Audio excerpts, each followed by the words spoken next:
Hey, Hi. hi, how's it going? Um, it's going well. Good. Do you mind, actually, I want you to stay in the frame. I just had to tell her that she sits on this side. Not according to my viewing of this. Well, yeah, it's flipped. That's how it works. Because my hair doesn't look like this normally to normal people. My But when, hair. no, I know. Because you were Well, tracking these minute differences in Eric's. well, I mean, it used to be bigger because my hair used to go a different direction. So, Okay, yeah, stop picking. sorry.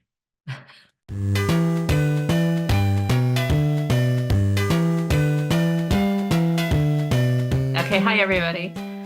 Welcome to episode 21. And as you can tell, we are on an unprecedented streak of two episodes in a row in person. So this is exciting. So Eric is home this week, and we're very happy about that. So today we are going to talk about Deadpool and Wolverine. Is Deadpool versus Wolverine or Deadpool and Wolverine? And It's Deadpool and Wolverine. That's hard actually to say. Deadpool and Wolverine. Deadpool and Wolverine. Yes, I mean, it's sort of like a versus because they're at each other's throats for most of the movie. true. But the whole joke and also core of the story is about their friendship and what they both go through, Yes, which is silly. yes. So this is also the third entry in the Deadpool franchise. It is the first Deadpool movie since the Fox merger with Disney, which was referred to multiple times during the movie. And that's the other thing that we should say is that don't watch this episode if you have not seen the movie yet or you are invested in seeing the movie eventually, because this episode is full of spoilers. This movie is like made for tons and tons of spoilers. But I have lots and lots of thoughts about the movie and also about the larger context of now that Deadpool is sort of part of the MCU and what that means and how the Marvel universe has been faring lately. Again, also referenced quite frequently in the movie. By the way, I read a commentary that highlights reel at the end, the nostalgia reel thing. BTS real? Yeah, the BTS reel. And I did not realize actually what the meaning of that was until I read that commentary. So we'll What do you talk about mean meaning? Okay, well, yeah, Yeah, we'll we'll go go into into that. that. Okay, so first of all, and I have lots of thoughts about the movie in general. But anyway, let's talk about the movie itself. What do we think? What do we think? Eric, why don't you No, start? why don't you start? I'd like to hear what you'd have to Oh, say. okay. Ultimately, I thought the movie was very entertaining, and I thought that it was hilarious in parts. I have a problem in the Deadpool movies in that there's so many jokes that I laugh out loud at that I actually only ever remember one or two afterwards. Like they come so fast that I can't process them, and they're not sticky enough because they are so rapid fire. So from Deadpool 2, for example. The only few that I remember are, um, gosh, you're so dark. Are you from the DC universe? And then I think at one point he also called Cable, he called him Thanos, so they were all, I think that those are the only few jokes I remember because the patter is so fast and hilarious. So I like the movie very much. I thought it was entertaining. It's a great summer movie, is what I would say. I don't and Eric was puzzled by this phrase. I don't think that there was much there. Like I don't think that it was a substantive movie. So I would say that, for example, obviously my pinnacle is Endgame or Winter Soldier. So I cared a lot more about what was happening in those movies, and I cared about what was happening in Deadpool and Wolverine. However, I do think that Hugh Jackman is the MVP of the Marvel Universe. I think that he really acted his just gave a great performance, and he's played Logan so many times, so it's interesting that he's managed to find new depths and new shades to play this character because he's played it so many times across so many different movies and franchises.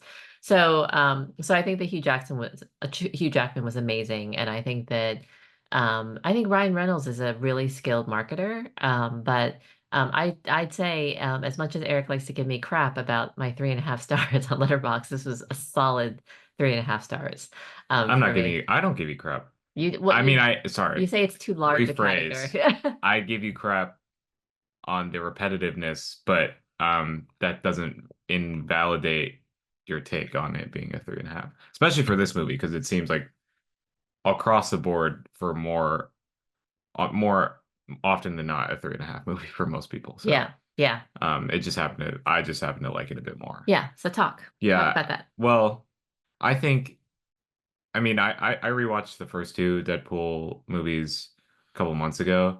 Um, and they still sort of hold up.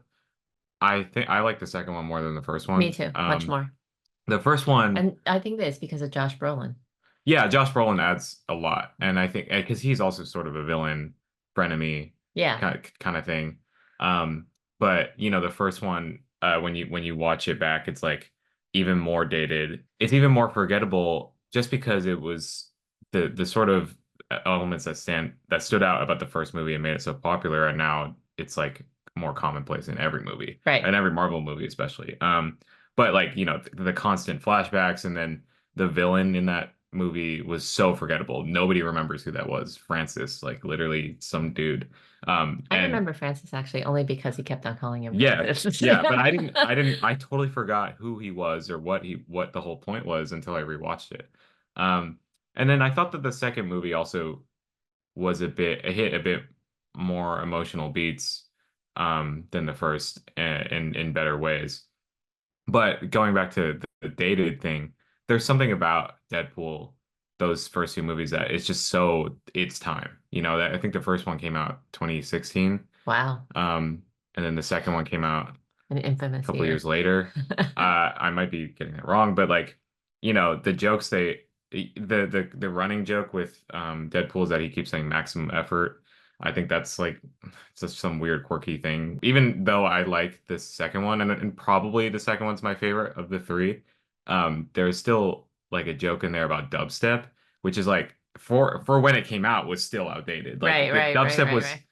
and they were sort of commenting on that, but also like at the same time, it was outdated. So like, they do that a lot, especially in this movie, like where they'll make jokes about something, and it's like so ironic that you can't even register if it like is real or if it's authentic. It's so self-referential, you Yeah, mean? yeah. Yeah.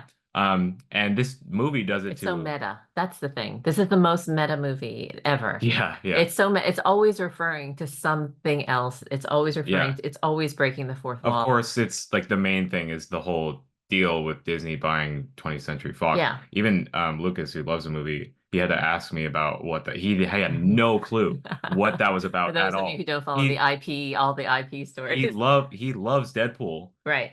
but he just had no idea. Right. And he even loved the movie. He didn't know what they were talking about, which I Right. think is so interesting. Yeah. Because some people don't follow that stuff at all. Like we're insane. We follow the news about movies all the time, but the general person might not know what the hell he's talking about. No, I know there's Um, so many references. It's such a meta layered movie. It's yeah, impossible to get. Oh, and by the way, this my other favorite thing about the second movie, since yeah, even though we're yeah, not really yeah. talking about it, is Domino. Oh yes. Oh my. I love Zazie Beetz in that role, Zazie Beetz so much, and I God. love that dialogue that they have. It's like luck is not a superpower. Yes, it is. I'm I'm actually so pissed No, it's because not. I came away from the second movie thinking I fucking love Domino. He's a great Yeah. character. I love Cable. I love Domino. Yes, Cable and Um, Domino were great. and Colossus, Colossal? Juggernaut. Nope. Metal guy. Oh, is that Colossus? Yeah, Okay. big fan. The I loved all those characters, and the whole joke in that movie was that like he was making a family and creating this family with Right. Ricky Baker. Right, right, Don't know right. his actual name, Yeah, we call him but Ricky he's Baker. Ricky Baker from Hunt for the Wilder People. Yeah. Um, but the whole joke was that they're making a family, and ironically, you ended up loving each and every character that was in that family. Yes. So it was really sad that they didn't return, but they were replaced with Hugh Jackman and some other great actors. So in my opinion, it was fine. Yeah. But the constant irony and uh commentary, Meta commentary. meta Yeah. commentary on the situation of Fox and Disney, and then like Deadpool's jokes in general, I could see that being it's very exhaustive. Like it's over. Exhausting, not exhaustive. Sorry. Sorry. Exhaustive means thorough. Overly thorough. Yeah, I could see it being exhausting. The movie's over 2 hours too. But she also commented on audiences are used to long Oh yeah, yeah, that was a great joke. I think typically you might want to go for like a shorter runtime if you're going to be so just all about jokes, Yeah, basically. if you're so snarky and self-referential the entire time. Yeah. Oh, yes. By the way, can I comment on that? Hmm. Deadpool's character is, profane, annoying as fuck, never shuts up. Hmm. So that's the premise of the movie. It's a movie based on him, and he's got like teeny weeny redemption arcs, but he's pretty true to that character throughout all three movies, but especially this one. So I guess my point about the longer runtime and the exhaustion of the constant self-referential and the meta commentary, whatever, is that it's really, if you had a friend like that who was super annoying and never shut up, you'd love them in small doses maybe, but you would not want to spend that much time with them. And so I guess the whole movie itself is a commentary on how fucking annoying Deadpool is, and that yet I do think that maybe a small achievement this time around is that they managed to find, which came out in the second movie, which is his sweetness, that he actually does have a good heart, but he can't help himself. He is like the most annoying person in the world. Yeah. He is the most annoying person in the world. Yeah. He never shuts up. And Wolverine was a great foil for that. Yeah. That's actually what worked about their relationship. Hmm. Is that he was a great foil for him. Yeah. Yeah. And he's just like a projection of masculinity and stoicism and Yes. everything that Deadpool isn't. Or that Deadpool wants to be, but Right. literally within his being cannot ever project because he just can't. He's Deadpool. Right. So in that sense, I actually really appreciated some of the character moments and development in the movie, um, because they were true to those characters. Um, so what I latch onto about Logan and Wolverine, which is incredible because he died, he's done. Okay, I also saw Deadpool 2 kind of as a wrap up. Like it didn't have to be obviously, but he's a bit of a one trick pony because because of how ironic he is and all that. Both their stories were wrapped up. They used the multiverse and all that stuff to bring in a different version of Logan, which is doable because you could just make up anything literally about their story. And I really liked how they revealed what happened to him because it wasn't if they had gone if they had said right out the gate like what he had gone through in his world and all that, Right. that obviously would have fucking they would have just been hammering home that point the whole movie, but they didn't. Instead, they sort of slowly let it show through his acting and through his actions Until through he had the until flashback. yeah. Yeah. And of course the person to bring it out of him was essentially his daughter that he didn't know, but also like was serving that role for him in the movie Logan, and that carried because she was also the same character. So that I actually really because Hugh Jackman is a really good actor, Yeah, and he he is a really good actually actor. could he really stirred a lot in me when I was watching those scenes because um especially knowing that he's played that character so many times, like he knows who Logan is and who Wolverine is. Yeah. And then for on That Deadpool. scene, by the way, was really well done Mhm. when Cassandra goes into his head Yeah, and he talks about what happened. yeah. And I think the part of Eric and I were being pummeled by noise. We saw it in Oh, horrible IMAX theater yesterday, which is never going back the there. Oh my loudest, God. hottest IMAX theater ever. And it I'm also sweating. ruined Spider-Verse for us because it was so hot in there. It's so, so hot. But anyway, that scene, so we were just being pounded by all this noise. It was so, so, so loud. But then, so when Cassandra goes inside, Logan's brain, and that scene was just not only well framed and shot, but it was also so quiet. Like it was such a Yes. Oh, relief. So all you could hear was his voice. yeah. And that was actually such a relief, both in the context Yeah. that we were in and also just in general in terms of movie making. It was a well shot scene, Yeah. which I want to point out one other thing too, which is Sarah's review said that it was that Deadpool and Wolverine was shot in the MCU style, meaning ugly. She meant ugly because she said that they never invest in good lighting or good contrast. So the movies always look really flat. Yeah. And I agree with that 100%. They do look really flat. They look like a TV movie, Yeah. except for that scene. Or else you're either looking at like flat scenery, not very well lit, or you're looking at too much CGI, Mhm. in a lot of the Yeah. Marvel Oh, movies. So, but in that scene, it was beautifully shot. It was dim, and so the lighting was it was part of the story there, Yeah, like he was in this gray, sad, quiet place, which I think was one of the better scenes in the movie. I agree. And on Wade's side, on Deadpool's side, I was I was very hesitant going like in the first 10 minutes of the movie when he goes and talks to Happy about being an Avenger Yeah. and they play this like emotional score They like play Avengers. literally Yeah. that gif of Mr. Krabs with the tiny Yeah, violin yeah, yeah. going, like and they would try to get to some he would get to some like real emotion and all that and Right. then immediately just like a joke would just Right. like unravel that. So, but that is specifically addressed. And later in the movie, as you know, it through the introduction of Logan again and Wolverine again, is able to actually unravel all that stuff. Yes. And what we're left with is that he says, I only have these 9 people in my life that I care about. And and even though this is the stupidest shit ever, like the TVA, fucking I hate the TVA. Fucking they suck. Yeah. And it's not in terms of like, oh, they're so mean. No, like they like I think it's like a stupid narrative device for it to go between worlds and all that. Deadpool agrees with you. I think it's so lazy and he comments on it, which I appreciate. But that's one of my favorite things about this movie, by the way, Yeah. is that he totally calls out the multiverse storylines for being as stupid Yes. as possible. Yeah. And he says it's not well done. Everybody hates it. It's dumb. Yeah. I think he said only one movie did it well, and that's it. What movie was that did it well?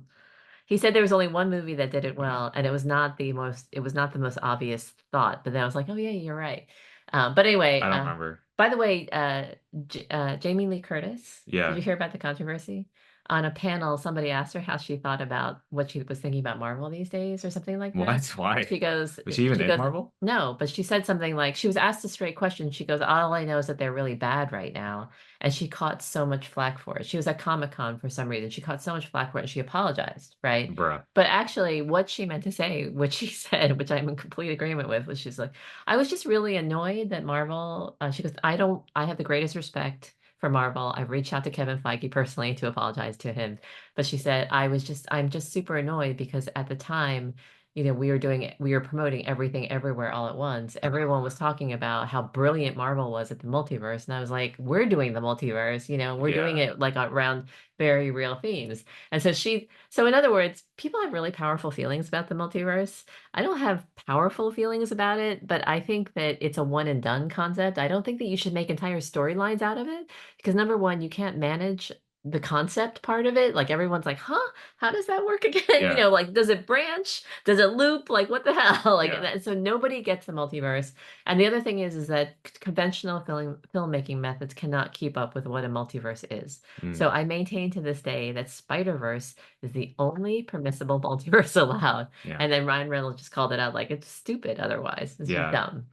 Um, I And he mean, thinks the but TVA is dumb too. yeah. But the people making it, they know it's like how the public is perceiving things. I don't know about And that. I don't think they pay attention well, to it. there's no way Kevin Feige doesn't hear what's going on and all that. That's true. But he's obviously since he's been doing this so long, he definitely knows, or he at least is trying. We've talked about how he's trying, I think, before, like when we talked about the Marvels. But Yes. like and Deadpool fixes this by just calling it as it is, which is nice to hear because it seems like it's they've been doing it and pretending like we don't notice what's going on. Yeah. But Deadpool is the exact type of person or character to call it out. And for some people, it doesn't work because he's still doing the same thing. Right. And he is because he brought in Wolverine and resurrected him and fought with his bones. Some people might think that's funny, but other people might think it's just like lazy or hypocritical or whatnot. Yes. Which I understand completely. But for me, I bought it because after the exhaustive amount of examples of them failing at that, Excellent. Yes. um, God damn. After they failed at that so much, it was nice to just have that release of like, oh my God, thank God I'm not the only one. At least I know, you know? Yeah. And I think Ryan Reynolds is a good enough writer, actor, persona to just carry it, and just make it work. Because they did for again those character moments for me did work. Like when he pulled out the photo, they were fighting in a minivan. That's like one of the it was such a funny scene. Yeah, The fact that they kept going back in the minivan to fight was also hilarious. And then it ended, or actually, I think that's how the fight began, was that it was really emotional because they were just cussing each other out and because they hated each other. And he pulls out this photo um, of all he cares about. right. And no matter how stupid the plot was, it is. I hate the TVA, but the very core of that is something that's I'm very susceptible to. I mean, that was the same thing for John Wick. Like nobody talks about how partially I talk about John Wick all the time. I literally do. It's just a great movie. It was my favorite movie last year. In that movie, like some of it was about avenging a friend, who died in the beginning of the movie. Right. And nobody talks about that because of how cool the action was and how they fought on the stairs the whole time. But like that stuff I actually really care about. It's so simple, but it's so good in my opinion. Yeah. And but the thing is, I get why it doesn't hit for everybody because of all that fucking jargon, and all that shit about Marvel. So Yeah. So the movie was jam-packed with this meta commentary and self-reference. And actually, it reminded me of the first time I became aware that I was really, really interested in pop culture in general, So um, but I just realized that there can be too much of this. Like I actually feel like the movie just went, even though that was the entire movie, I just feel like that was a huge risk to make the movie. I was sort of thinking about what would the movie be like if the ironic references and the meta commentary was a little bit less, like maybe 30% less. And then the rest of it was actually filled in with better story and more relationship development or like more emotional beats. And I actually think it might have been better. I think it might have been better if it weren't so jam-packed. But anyway, the just a little bit of backstory, which is that when I went to college, I did this major called Modern Culture and Media, which is now this major that's been imported to a lot of film schools, like the one you went to, which is called Cultural Commentary or Cultural Studies. And it's basically where you read a lot of philosophy and critical theory and political theory, and then you apply it to everything, like a movie or a book or a television show, and you treat that as a social text, as a commentary. And so basically, it's saying that some people are trying to do original work, but some people's work is entirely based on what they call a postmodern understanding. Like you have to get the joke, you have to be in on the joke in order to understand or enjoy some parts of the movie. But sometimes, but anyway, it becomes this very self-referential thing, and I became aware of this, and I think the term that was used back then was postmodernism, and it was used in particular in a show that I loved, which was Buffy the Vampire Slayer, which was considered to be a really groundbreaking work of television. One of those shows that people were thought was criminally under-recognized. It was never received an Emmy. And it was also Joss Whedon's really big first effort, and he went on to direct the first Avengers, and he's the person who specifically introduced all those goofy things, all that goofy, ironic yeah, humor yeah. into the Marvel Tony universe. Stark made a lot of references Yeah, back in like and Joss Whedon would not only did the first Avengers and Age of Ultron, but he also did a lot of screen doctoring on quite a few of the Marvel movies and also some of the DC movies as well. So he'd screen doctored, for example, he was a screen doctor for the X-Men movie, the first X-Men movie. Anyway, my point is that I was like, oh, that's funny. I said this whole postmodern the self-referential thing, that's so great. Like I'm in on the joke, right? Like they're making all these jokes and ha ha ha, I'm in on the joke. I get the reference. And it sort of makes you feel clever and cool, like at first when you get the reference. And then after a while, especially yesterday watching the film, I was like, I'm sick of being in on the joke. Like I'm really tired of it. yeah. I'd like some story. You know what I mean?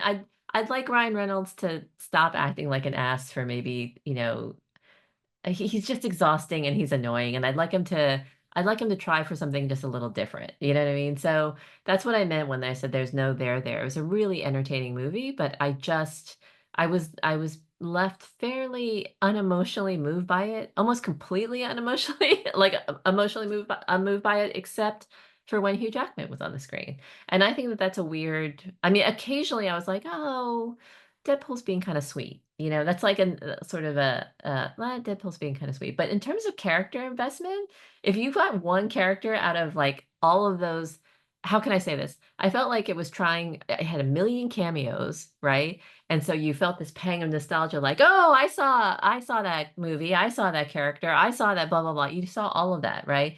So, but you just kept, I kept on feeling like I was being manipulated. That's it. Yeah, I felt like I was being manipulated with jokes, with nostalgia, with cameos. cameos, with references, with all of this stuff.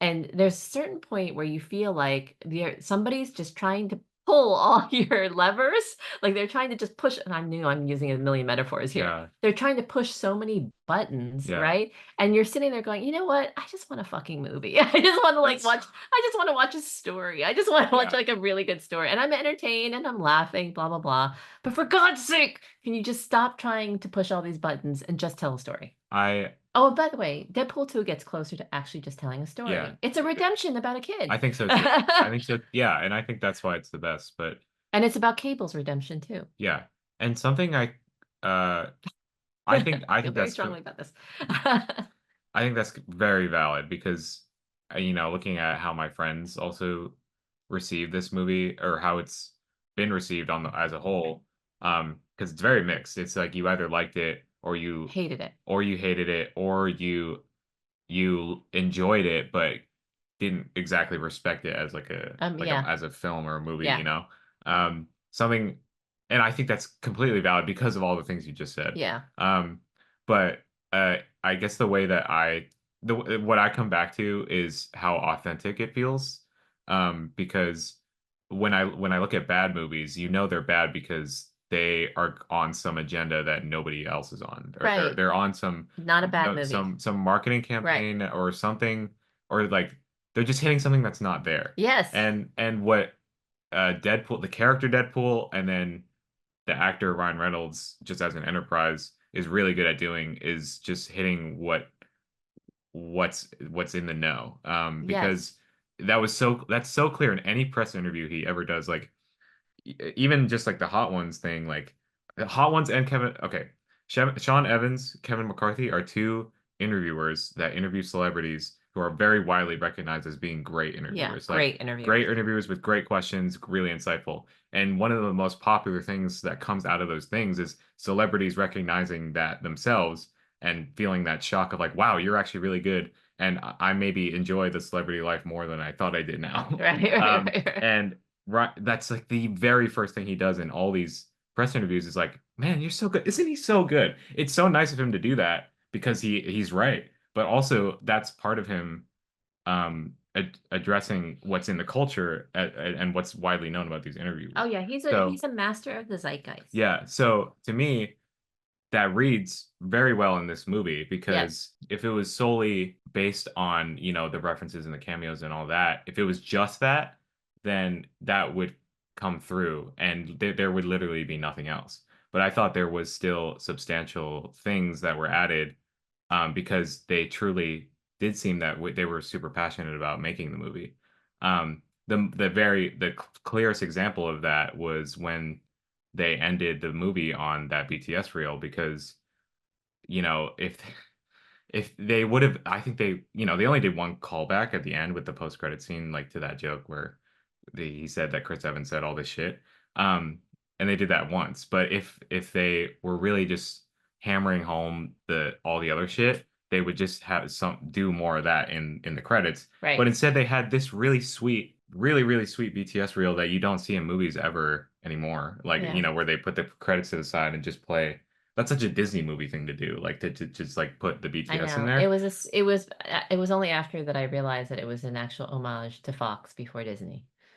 Oh, okay. I didn't realize that. I didn't get that either. But Yeah, also like, it is a reference. It's an IP joke. Actually, it's IP nostalgia, but it's basically saying these are all the ways that Marvel has existed outside the MCU. So we want you to remember that there were these attempts, or they very valid attempts actually, like because the X-Men movies were considered to be really good. mhm, Fantastic Four was not, but yeah. I actually think that that's funny that they decided to do that for the nostalgia because it's almost like, oh, we're now it's going to be swallowed up, and then the other question is it going to be absorbed into the Marvel universe, not just as corporate ownership, but also does it have to then match up with all the storylines in the MCU? That's what the big question is. Yeah, and I understand.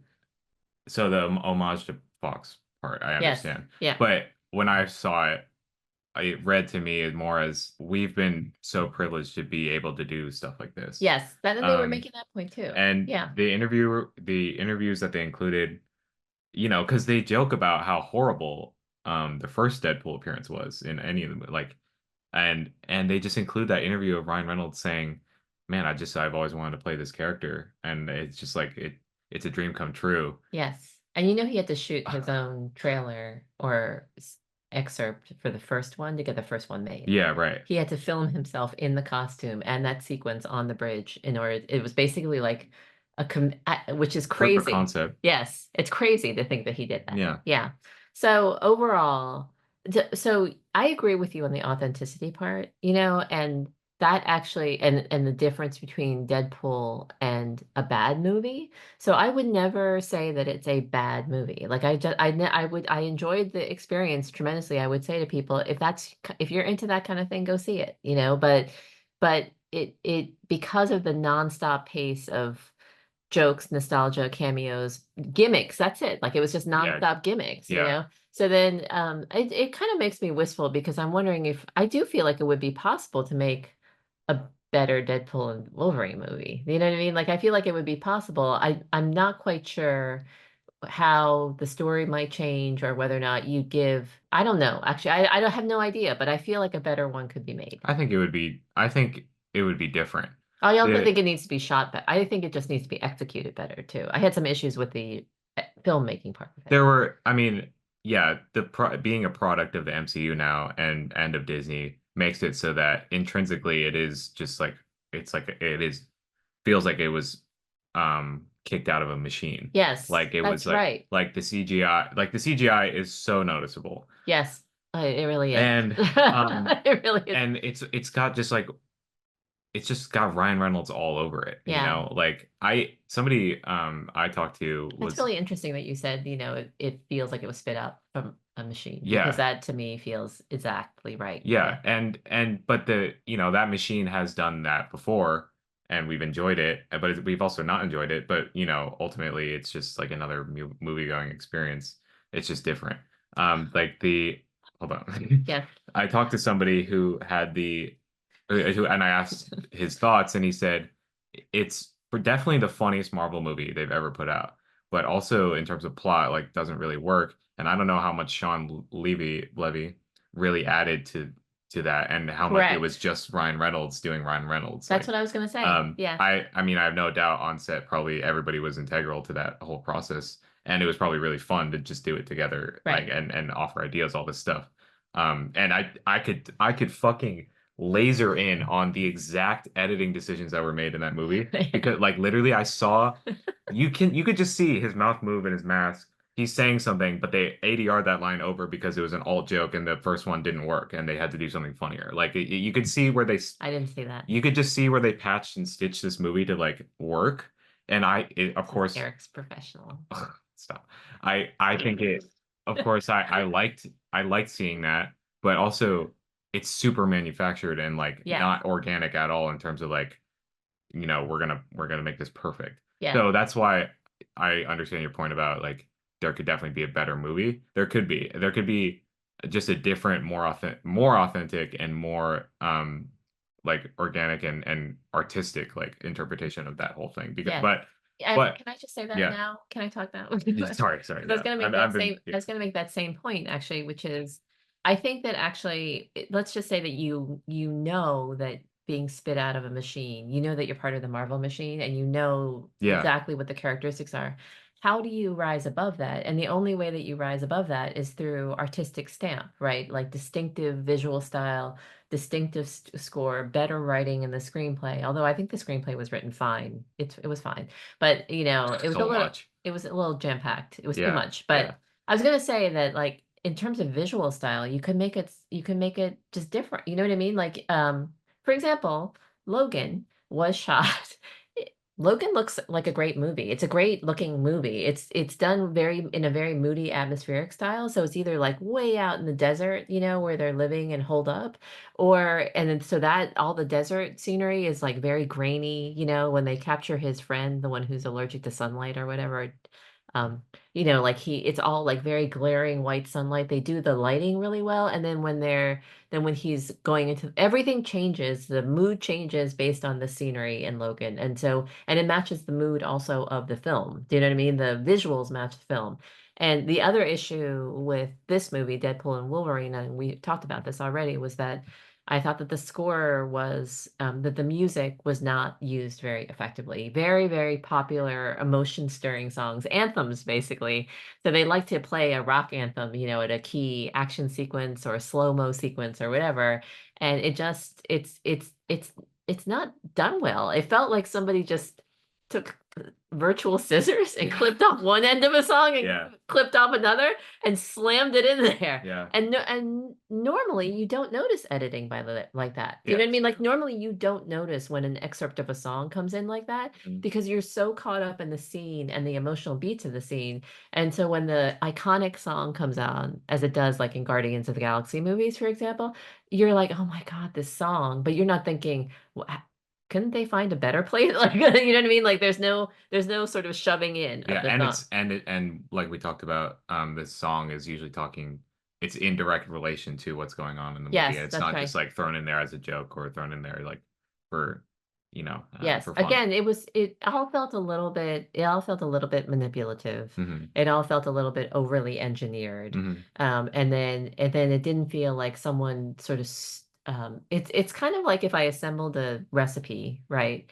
And I assembled the recipe exactly as it was written down, like that I read it in a magazine, and then I tasted it and it tasted okay, but I didn't do anything to make it taste really great. That's Hmm. how I feel about Deadpool and Wolverine. I feel like somebody could have made that movie taste really, really good. Yeah, But it was very satisfying for what it was. true. That satisfying is a great word. I think like there are movies that are truly great, that truly have a message or something that they hinge on, that's clear from the get-go that they're hinging on something that's really special. Yeah, So like that's right. that's especially evident in animated movies because in animated movies you're working on it and you might have full sequences done before other things. Right. But those full sequences that are done, they know this is the movie. Like this is what we're working around because there's something special here. Um, and I think every movie has that, but in varying degrees. And Deadpool and Wolverine's whole thing was literally just them two standing next to each other in their suits. Right. Like that's like all it was hinging on. That's all this trailer was, or them walking next to each other. Like, and it's funny that this one appealed to me more than No Way Home, like Spider-Man No Way Home, when like Yeah. the Andrew Garfield and Tobey Maguire came in. Like, I'm surprised I appreciated this more.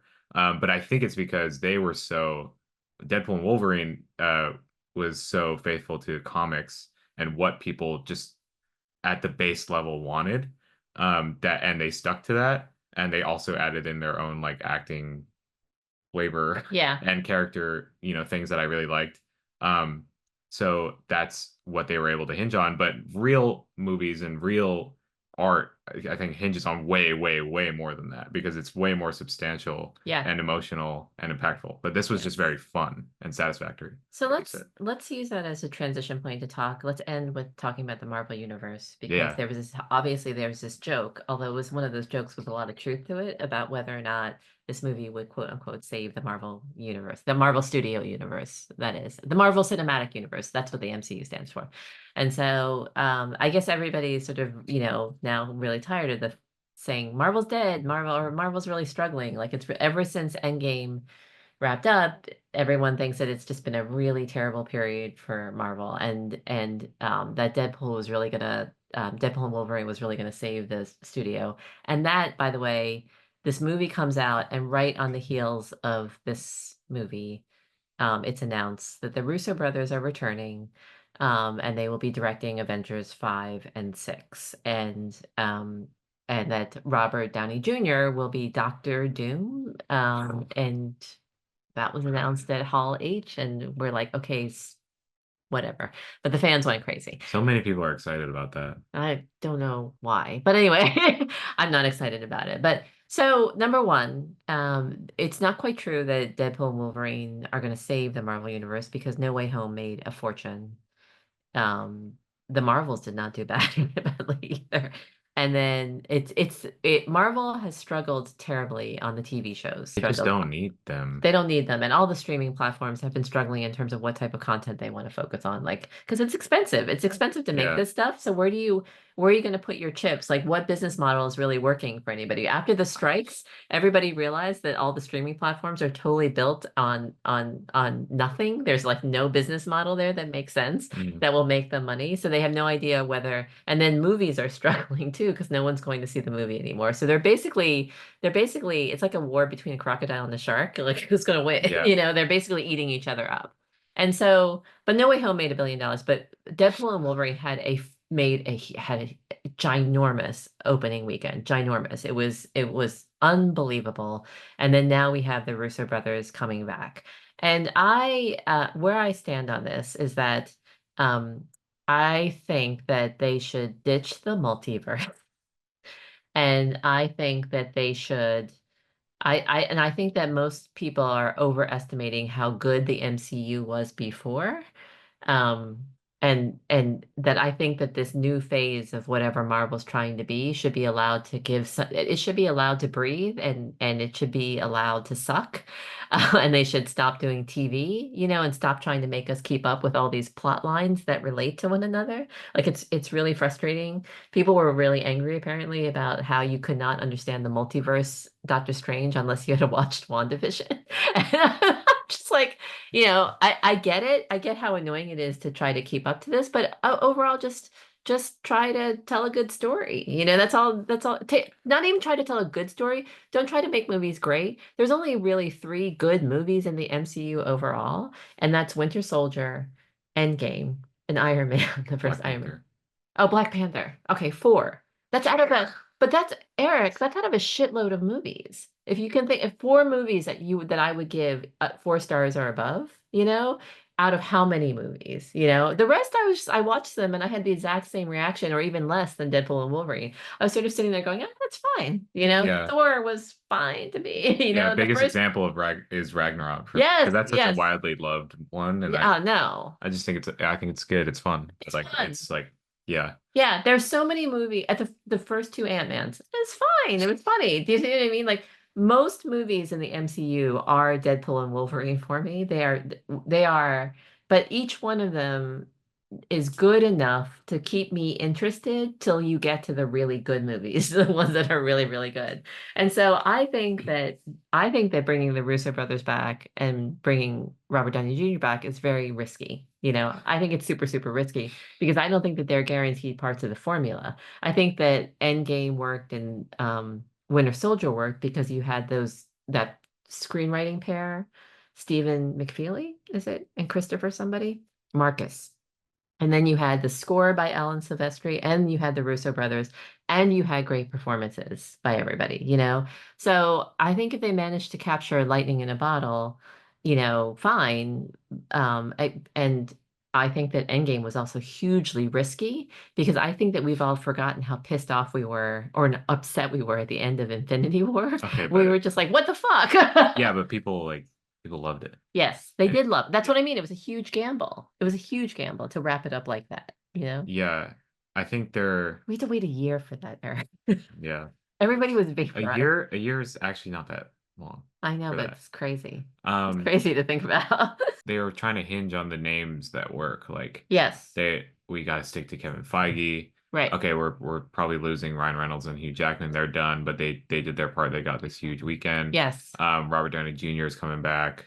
Like guys, it's gonna be fine. Like it's we got the fine. people, but it isn't because that's not gonna solve everything because people at the end of the day do care if something is good or not. Yeah, And Disney is always trying to just be bigger, be better, do the most when really that's not what creates good content or good movies or TV. yeah. Um, the Marvel movies were a phenomenon because we were always waiting for the next one, the Yes. next one movie. Like, Right. and the TV shows were now just oversaturating with stuff that we didn't necessarily care about. That's right. And by the way, in terms of the waiting for the next one, Hmm. I think that Marvel built this expectation that most of the movies would be good enough, and then some of them were surprisingly great. Yeah, Okay? So that's the interesting thing, yeah, is that if you build this expectation that most of them are going to be good enough and that some of them are going to be great, all you have to do is just keep on making movies that are good enough, right? Like all you have to do is just make a bunch more Ant-Man yeah, or a bunch more Thor Ragnarok. yeah, However, that's the issue with Marvel is that they made some that were truly awful. yeah. They made some like Doctor Strange. I haven't seen the third Ant-Man, but I'll take your Awful. word That was for the it. worst. That was the worst one. Quantumania. Yeah, And they've just been terrible, you know. So they've actually laid some real eggs, and they have to get back to making movies that are just good enough, you know. yeah, And actually, that speaks a lot for Deadpool and Wolverine, by the way, because that movie is good enough. It's not great. I had all my issues with it, but it was good enough. It yeah, was entertaining. You should make more movies like that, yeah. Marvel. And Star Wars is having the same problem, Yes, and it's big also time. and it's also owned by Disney. My question that's floating in my head right now is why do we care so much? And I think it's because they were good at one point. And when something is good, you want it to stay good because that it Or was good enough. or good enough. Yeah. Um, but Kevin, I did not want an end game every single time. I could have been fine with another phase, yeah, you know? when you love something so much, I mean, I am somebody who loves anime a lot and a lot of the older things that have now ended. And I see futures in those things because of how much I love them. I see like you could do anything with the worlds they've created and the characters they've made, and they still sort of are. But ultimately, there's probably newer, brighter horizons in other things, other content. There's a million other comic book characters. You know, all these characters that they're making stuff about didn't matter at all, you know, before they had stuff that was, you know, marginally successful. So, um, there's no willingness to like take creative risks, and it's only risks based off like earning capital and money and success for your brand and making back all the fucking justifying all the fucking money you're spending on Yes. these huge actors and these huge but like Yes. VFX and all Yeah. this stuff like Yeah. instead of sizing it down, because if you sized it down then it wouldn't fix your problem, you know. Yeah. Also, it's just sad. It feels a little bit, and this is a strong word, it feels a little bit like desecration when they take something that you love so much and then they Oh, it try to definitely is. wring it out and do different things with it, and they don't, not only do they not succeed, but they do it terribly And well.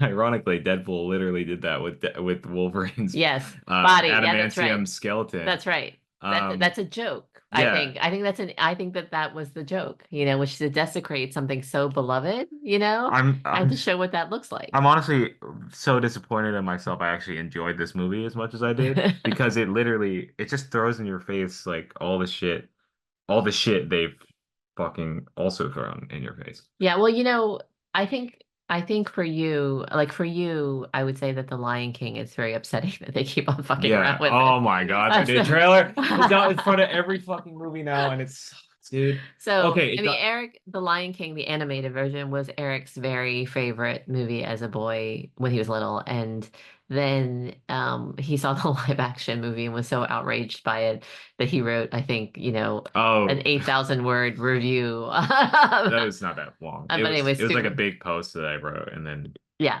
yeah. it was super, super long. And then so I think that, and then now there's another trailer going. That's a really frustrating thing about these new movies, like Marvel and anything coming out of Disney. They are actually showcasing some of the most brilliant technological advancements in filmmaking. Yeah, Like they're I didn't know showing, this, but yeah, well, just like with Mandalorian and the LED screen, and then like all this CGI and all this the CGI for those live action animals is actually incredible. It looks so real and it yeah, looks so amazing. And it's fucking they're just desecrating like literally the medium of storytelling and like filmmaking to do that. Like because they can and because kids will eat it up and because parents would rather just turn that shit on and because their kids love it. And and they don't know the difference. Um, Yeah. so So and it's we'll see. so frustrating I know it's because so it could be frustrating. good. Like that live action stuff could be amazing. Yeah. I mean, overall, I'm not full of hope after Comic-Con and Deadpool and Wolverine for the Marvel future. I certainly have no hope about Star Wars. I gave up on Star Wars long before Eric did. Although I will say that, that Dad really loved, what's his face? Andor. Andor. He liked, Andor and Acolyte are getting good reviews. yes.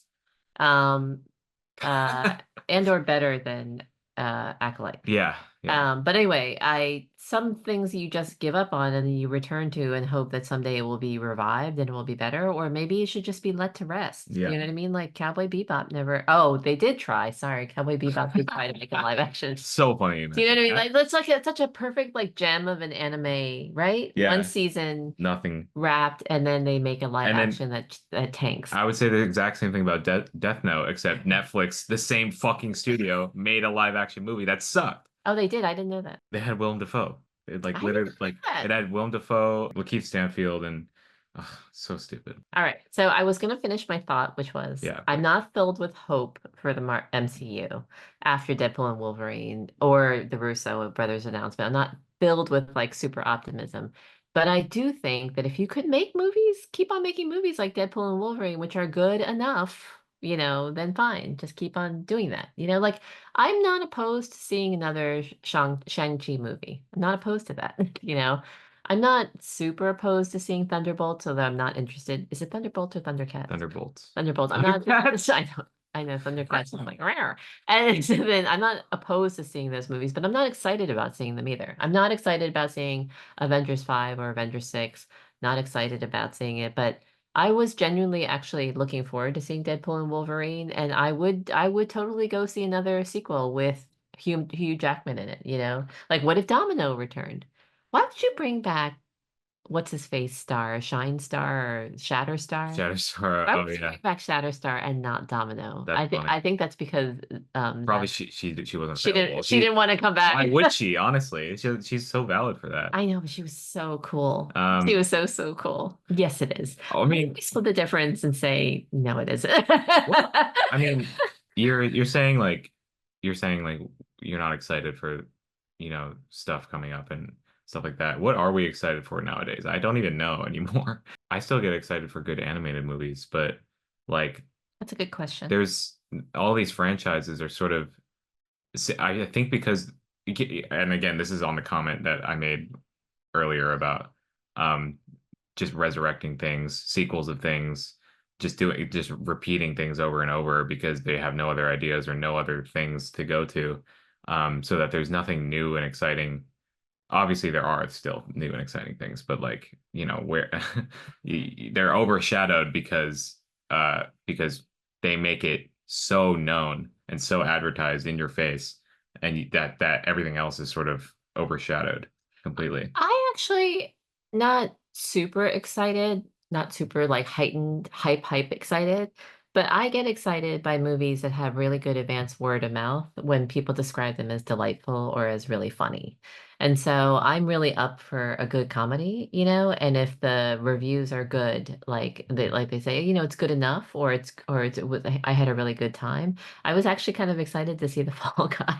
And I enjoyed myself tremendously Yeah. watching it, Yeah. and then I was excited to see Deadpool and Wolverine. And so I'm up for a good comedy any day of the week, and I just heard Keanu Reeves was talking about how he's really working hard to bring a Constantine sequel to life. And the first Constantine is not great, but it's one of those highly watchable movies. I don't know if you know the storyline, but it's a comic book character. Constantine is a guy who can see demons and ghosts, and he fights the devil basically. And so I think that would be super cool to see. Yeah. I think that would be super, super cool to see. So I was really excited to see Dune too. So there are certain directors that I think are reliably really great, And by the way, Dune 2 completely delivered, like totally delivered. That's true. So anything that Denis Villeneuve does, I guess that is probably the next thing I'm excited for is Dune Messiah. yeah. Well, I don't know, Um, but knowing the storyline, no. But well, I don't know anything, so right. that's why. I'm kind of curious to see the Fantastic Four because I think that Pedro Pascal could make a really interesting Reed, somebody, whatever his name is, and then Vanessa Kirby as Sue, I think is actually a really good choice. There's some Okay. good casting choices that get me excited to see a particular movie, and then it's kind of crushing when it ends up sucking. I've been disappointed so many times. This new Lion King trailer is actually was actually something I was almost hopeful for because I was watching, I was like, okay, this might be an interesting route. Like, looks like sort of a drama sort of thing. And then the fucking name Lin-Manuel Miranda came on, and I said, fuck, dude, damn it. Like, we were all like, because they said Barry Jenkins. I was like, wait, To hold be on. clear, Eric doesn't hate Lin-Manuel Miranda. He just doesn't want it to be a musical. No, Do you hate? I think I do hate him. Do you do? Did you No, hate I'm kidding. I'm kidding. Hamilton? That's like secret. Oh, Hamilton was that's another funny joke, by the way, I want to talk whatever. about. What? The way that they kept on referring to the sacred timeline in Deadpool. Deadpool and Wolverine is such a joke. I was just thinking about again another self-referential joke, but that is a total it's like totally taking direct aim at Disney because Disney is so famous for what the term is called sacred cows. Do you know what sacred cow means? It means that this concept or this idea or this character is so beloved and so like preserved by branding that you can't possibly do Right. anything to be irreverent about Yeah, it. yeah. So the fact that they kept on talking about the sacred timeline was completely like poking fun, like fuck you, fuck your sacred timeline, basically. So that was basically what that was about. But anyway, that's But that. Deadpool, yeah, Deadpool 2 did that Yes, basically already. yes, So, they did that already. um, All right, so we should wrap this yeah, up. yeah. But I'm just saying that I still get excited about the movies, and but for the studios that are struggling, or for the franchises that are struggling, I everybody always says this, but it's like, why do you always have to go back to the reboots? Why do you have to go back to the origin stories? Why sometimes it works. Like people seem to like House of the Dragons just fine. That's a prequel that's set several hundred years in advance of Game of Thrones. So sometimes it works, but most of the time it doesn't, and maybe there's just I can't believe that there's no new ideas out there because there's a ton of independent filmmakers that do really intriguing things at film festivals, for example, they get shown. You're like, okay, why don't you give them a shot? Like, why don't you see if they can do something on a bigger scale? So that's Yeah. where I end that. But ultimately, it sounds like Eric and I feel exactly the same way about Deadpool and Basically, Wolverine. and I don't think this movie will age well. Like with me, particularly, like Mm. not age well, but I mean, like when I saw the first Deadpool, I loved it. I was like, oh my God, that was so funny, blah blah blah. And I'm looking back, I'm like, 3 stars, So, and I think it's gonna be the exact same with this movie. Deadpool 2 was kind of the same, but I did really going back, I appreciated a lot of things it did. And it's sort of it's a testament that we're not talking about literally, we're basically not talking at all about how the movie was made. I mean, we talked a little bit about it, but like we didn't go into way more about it, and that's because it was just so all about the content it was giving us. Right. Like That's right. it wasn't about like how exactly it was made. Like nobody I've seen is arguing like, this is No, your it's prime not that like one. No, well-made cinema. Like, no, no. nobody's going there. And sometimes, but a lot of people would argue that about good Marvel movies in the past. So One last thing to finish on yeah. in terms of getting excited about movies. The best movies, in my opinion, are movies that are so much that blow your expectations out of the water. Like you actually didn't know how good it could be or how good it was going to be. So Hmm.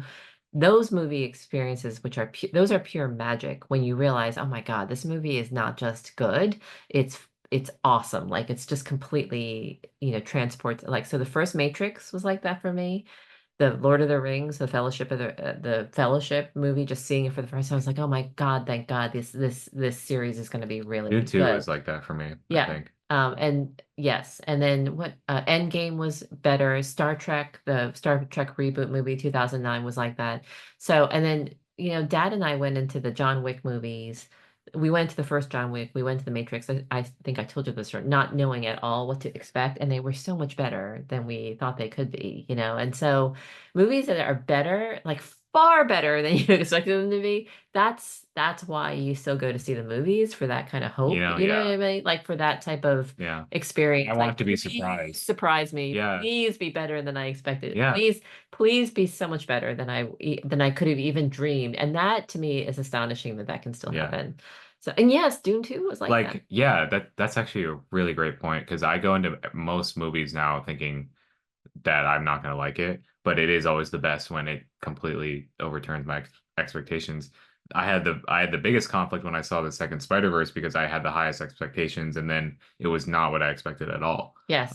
So Godzilla was like -1 was like that. yeah, So Godzilla -1, when I said, "Hey, Eric, it's on Netflix. You want to watch it or whatever?" And you're like, "Yeah, I've seen it. I'll see it again."